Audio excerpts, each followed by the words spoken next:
I've got a question. Are you too busy to make time for us? Well, today we have a special guest for you and your listening pleasure, Dr. Christine Lee. It is Allison Nissen. It is Marcy Stout. We are Revel Coach. It is the top of the hour, Tuesday at 2 on the East Coast, and we are really glad you're here. Let me tell you a little bit about Dr. Christine. She helps people get crystal clear on what they need to do to make sure they have joy, productivity, and abundance in their lives. She's a clinical psychologist in a private practice in New York City, and she has the number one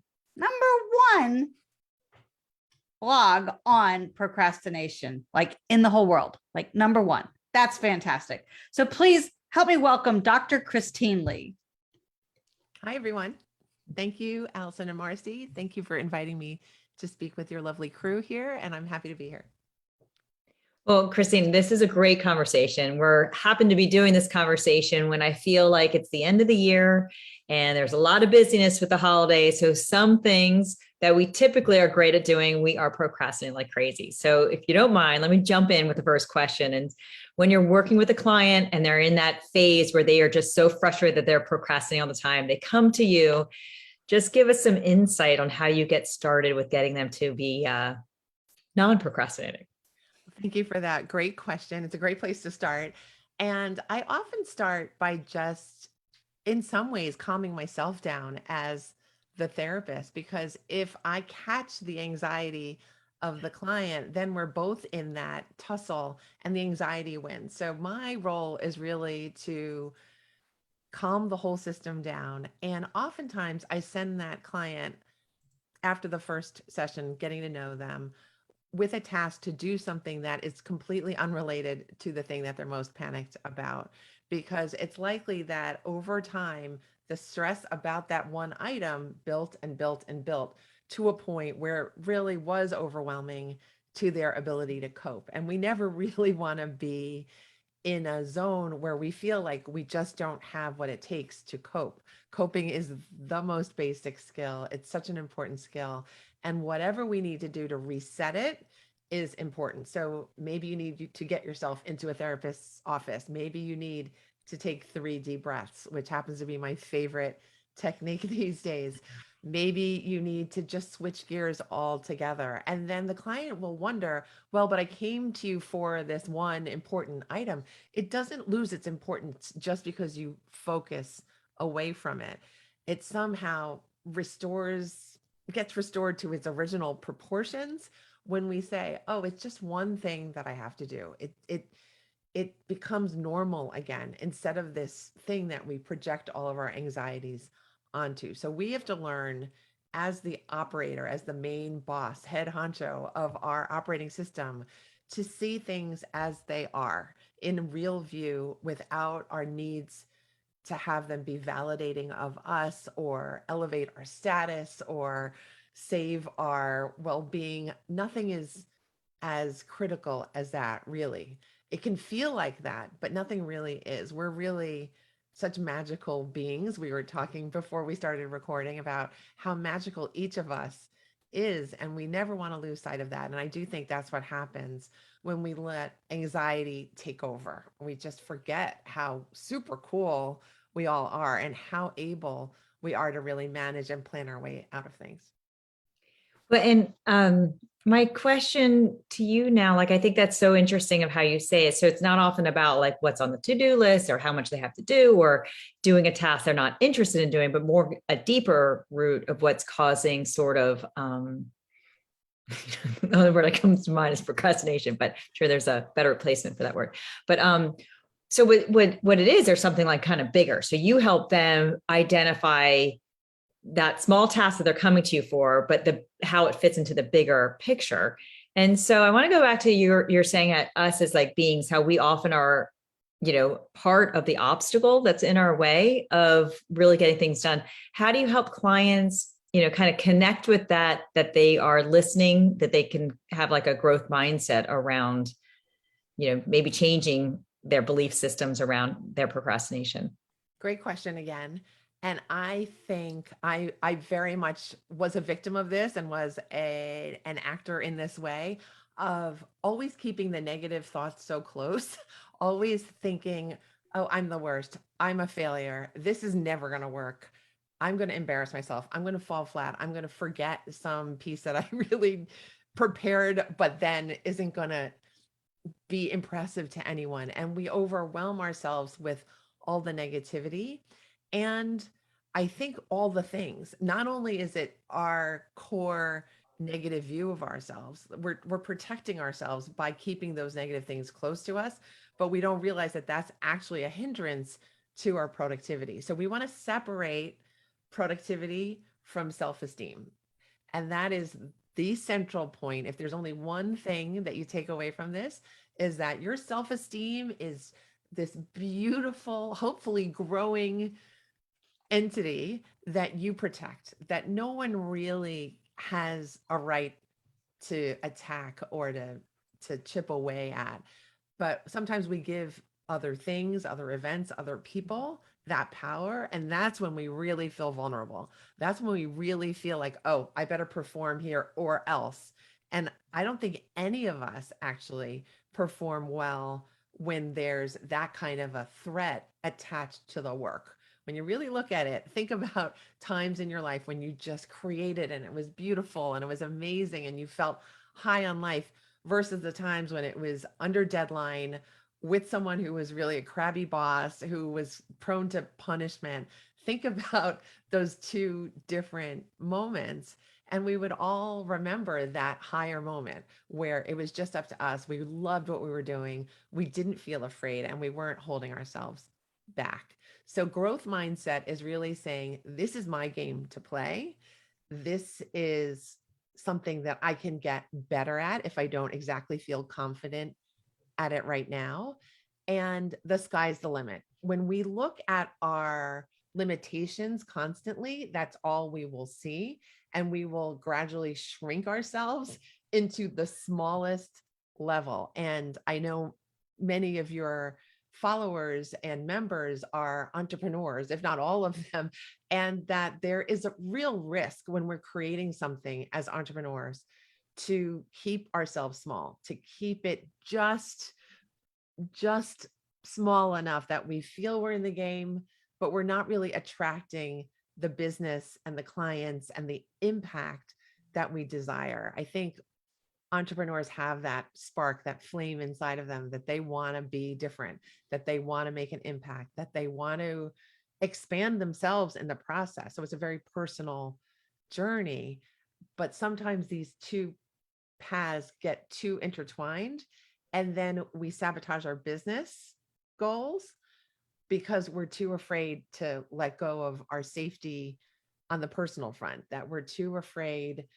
to just show ourselves fully and be vulnerable in the proper way, where we're being authentic and we're describing our ups and downs on screen to people, and where we know that we're all in this together. We forget that. And that's also dangerous too. All right. So this concept of do not equate self-esteem with productivity. It's so simple. And yet I feel like it's so eye-opening because I definitely fall victim to this. When your self-esteem takes a hit, it makes everything, it's like you're standing in mud and it's harder to take that step forward because you're weighted down with the negativity, you're weighted down with your own self-talk. It sounds so easy to change our self-talk, but it's not really. Do you have any strategies to do that? That's a tough question. I would say, I think it's a tough question because we each have our own individual journey, right? It's not going to be the same for me as it is for you. But even recognizing that there is work to be done is like opening the door. It's that mindfulness that I have a role. It's an important role. My role in the past has sometimes been damaging to my productivity. And I want to make a break with that pattern. I want to say my productivity is safe from whatever drama I have inside. I'm allowed to work on my self growth in therapy with friends, at the movie theater, wherever else you have time to explore your feelings and ups and downs. But I want to protect my business from this, because my business deserves my higher level thinking, my higher self, my everything positive that I have within me. That's what my business deserves. I want to give my business that kind of energy, and that helps the businesses to grow and fly. Actually, that does have an impact. It's hard to sometimes it's hard to believe, but I've been in the online business enough to see that energy matters, and that it takes consistency and self-belief to get the energy to be at the right level. It's part of the beautiful process of entrepreneurship. It is not easy, and it is not for everyone, but it can bring such personal gifts, personal development gifts, if you push yourself and allow yourself to be open to that. One of the things I'm hearing you say is that I am not my business and my business is not me, and that I need to separate those two so that if I do have the negative self-talk for whatever reason, it's not part of the business, and the business is the business. And that's, again, another big, it sounds so simple, but it's a bit of a revelation in that if I separate those two, as if I'm walking in the door of a corporation, 9 to 5, they have expectations for me. I have a role to play. And as long as I'm pursuing that role to the best of my ability, I will be successful. And that's how I can do that on my own entrepreneurial journey.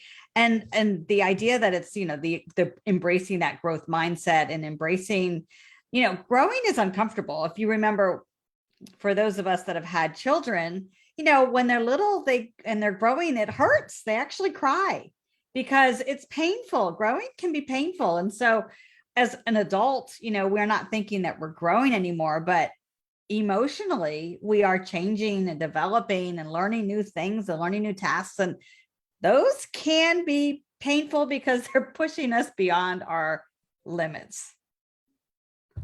Yes. Yes.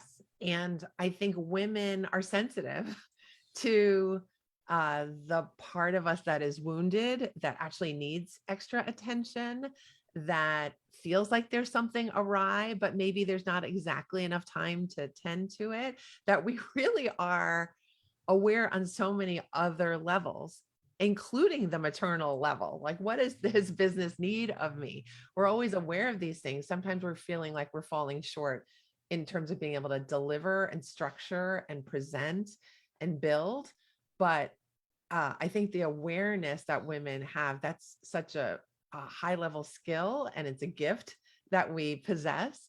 I think it's something, I hope men have it as well, but I do think it's a slightly different there. But with your original question about negative self-talk, I think we might have it more intensely because of the sensitivity that we have to what are other people needing of me? What does my business need of me? What does my family need of me? And you feel like, oh, I be failing on all fronts, when really you're building day by day on all fronts. And I want to encourage you, if you're listening and you feel like you may be one leg here, one leg there, I want you to always keep your eye on the fact that you're building every day, rather than on who you're failing, because let those people tell you that you're failing. I don't want you to be spending your precious brain space and mind space and creative spirit thinking that you're not enough, that you're failing. Let each day be each day, but then build. And the building will bring you joy. The building will naturally correct your self-talk if you let it. And then you'll see the results, and the results will be very gratifying. I love the thought of the concept of this, and thinking of how you can stay healthy in your perspective, especially like if you can separate yourself from the business as an entrepreneur, it becomes a little more tangible. So as you were talking, I was kind of thinking, well, what's a big tangible thing that most of the entrepreneurs that we know, what's something common that they struggle with? And one of which is the sales part, like their passion, which is why they build this amazing thing, but their fear of sales and making the ask or doing the calls necessary, 100 calls to get to that one yes, like they don't do 99 of the calls.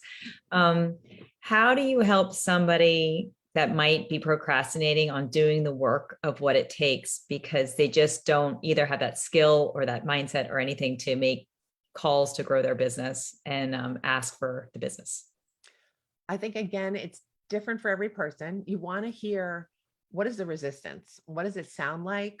What are the words that are being used? For me, words matter so much. Mm-hmm. If there's negativity at all, you might as well not make the call, because if the call is filled with negativity or downplaying, and by the way, it's kind of like the big hypocrite is talking right now, because I can do a wham bam webinar, and then at the sales piece, my entire mood will flip. And I'm working on that. I know that that's an area for me of weakness, but you want to make sure at minimum your language is locked in, that you can prepare this, you can script it out.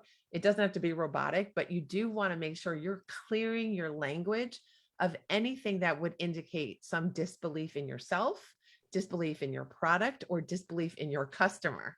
So you want to be they say, fall in love with your offer. But I think you want to fall in love with your connection with your offer too, that you're the only person on the planet that they should trust with this kind of important business, right? And we all have that love for our business. We do. We just have to make it translate. And that's coaching, good copy, good messaging, and a great offer. So there are ways to structure it that don't have to do with our heart. We want to maximize all of those tools. Stick with Marcy and Allison.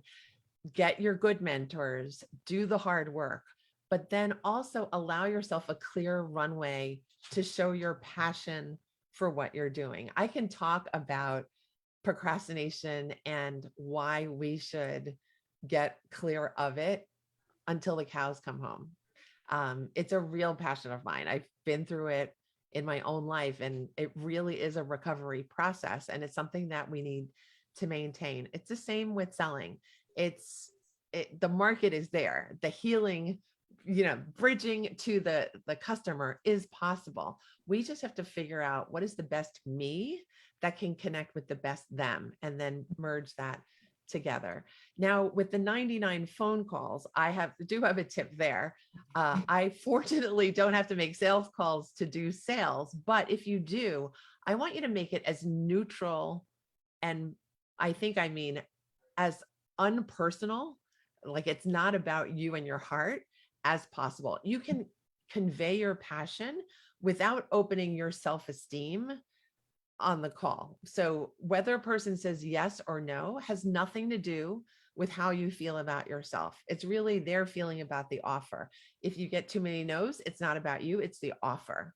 So you want to, again, remove the personhood out of the sales process, and also neutralize the entire system. And that means we're tracking what is happening. We're going 1 to 100. We're doing 10 a day, that kind of thing. I used to work as an admissions officer at a university, and we had to read 25 files a day. And that, as a slow reader, felt like an impossibility every single day. And everybody had to see everybody else's check marks.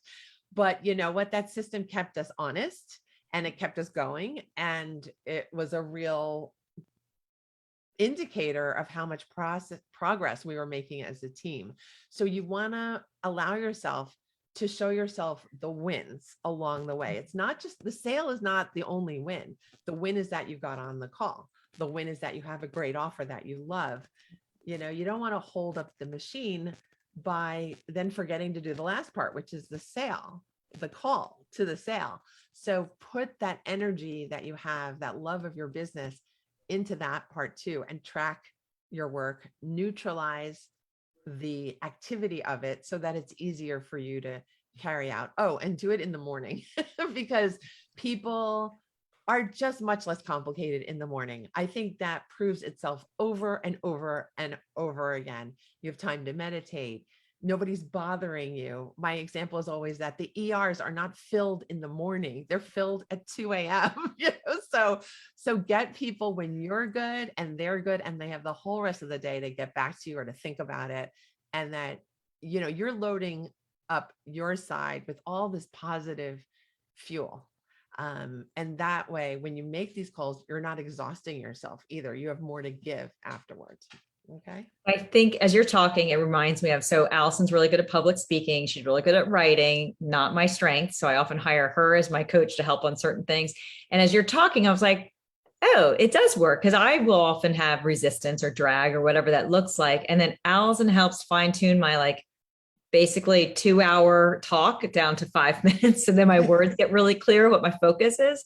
And that to me is a confidence booster, because then I know the phrase or the sentence that I really need to hone in on. And then that way I'm not memorizing a speech. I know my theme. And then the second thing is she's always good with helping me practice, it's kind of like a role play. And, we've, just because we're sisters, it makes it fun, but we've also, we been one full week where we would leave each other a voicemail every day and practice our pitch, just because we wanted to have Revel Coach is being clearer about, the service that, who we, see, I'm not even doing that great of a job. It's been a couple of years since we've done it, maybe. No, but we wanted to be clear of who we serve, how we serve them, and what we think success looks like. So we would leave each other voicemails to practice. But I remember when we were doing it, I went from a total of we were just in that first dip of our business. We're what are we doing? What's our purpose? And by the end of that week, we were having so much fun, literally half the voicemails, we were laughing with each other. But by the end of the week, it was great. And I think from that point forward, so many good things have happened with our business. And so I was just kind of walking down a little memory lane, but your advice is, it wasn't about the procrastinating, making the calls. It was the confidence boost and being ready what you're saying. Self-belief is a huge business builder. It's a huge confidence boost. I think, Allison has that as a writer and a speaker, and then she can give it out to her clients and her sister and whoever else needs the help, because that confidence allows the clarity. It allows all of the natural stuff that we all possess to come out in a flowing kind of way. And before we pressed the live button on this Zoom call, we were talking about just not allowing us to be the biggest block of our flow. The material and the genius is in there already. Our goal is to open up every channel that we can to helping ourselves help other people and helping other people with our gifts. Our gifts are not the same, but we are fully endowed with multiple gifts that we have time to share now. And let's just not get in our own way. It doesn't serve anyone. It doesn't matter that we're women. we need to not have that be an excuse. It really is, it's such a gift to be female and in the marketplace and serving others. So I think the goal is just to aim high and to believe that flow is there.